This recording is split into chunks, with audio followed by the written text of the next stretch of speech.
আসসালামু আলাইকুম, সবাই কেমন আছেন? আল্লাহর অশেষ রহমতে আমরা তো অনেক ভালো আছি। আর আজকে আপনাদের জন্য নতুন একটি জিনিস শেয়ার করতে আসলাম।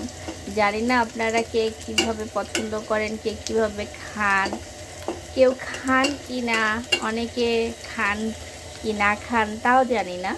তবে এই যে এটা কি সবাই দেখে আমাকে বলুন তো। এইটা হচ্ছে পালং শাক দিয়ে মাসকলাইয়ের ডাল। এইটা আমি পেঁয়াজ, মরিচ, হলুদ, লবণ, আদা বাটা, রসুন বাটা অল্প অল্প করে সব মশলা দিয়ে সিদ্ধ করে নিয়েছি প্রেশার কুকারে। আর এই যে আমি এখন এইটা পেঁয়াজ, রসুন আর 5 ফোড়ন দিয়ে তেলে দিব। আর এই তো এই পাশে আমার মাছ, আমার বরের জন্য মাছ, ইলিশ মাছ 3 পিস ভুনা করে নিলাম।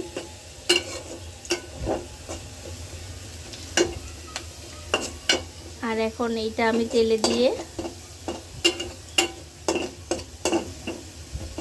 অনেকে সিদ্ধ করেও খেয়ে ফেলে, মশলা দিয়ে প্রেশার কুকারে 4-5টা সিটি দিলেই হয়ে যায়। আমার 5 ফোড়নে দিয়ে খেতে বেশি ভালো লাগে, যার কারণে আমি আবার এইভাবে এটাকে রান্না করে।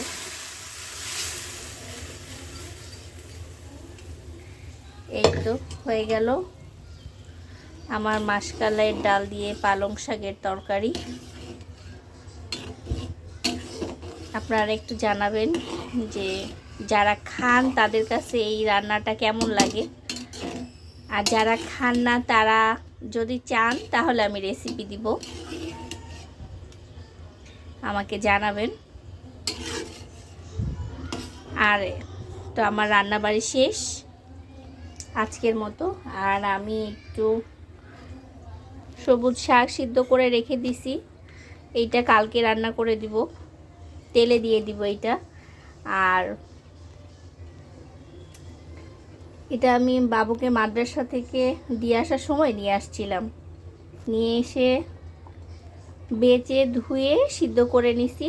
আর এই তো আমার ডাল হয়ে গেল, পালং শাক দিয়ে মাসকলাইয়ের ডাল। আর এই পাশে এই তো আমার ইলিশ মাছ আমার বরের জন্য করা শেষ, আর ভাত করে ফেলছি। চলুন আজকে আপনাদেরকে একটি জিনিস দেখাই। আমার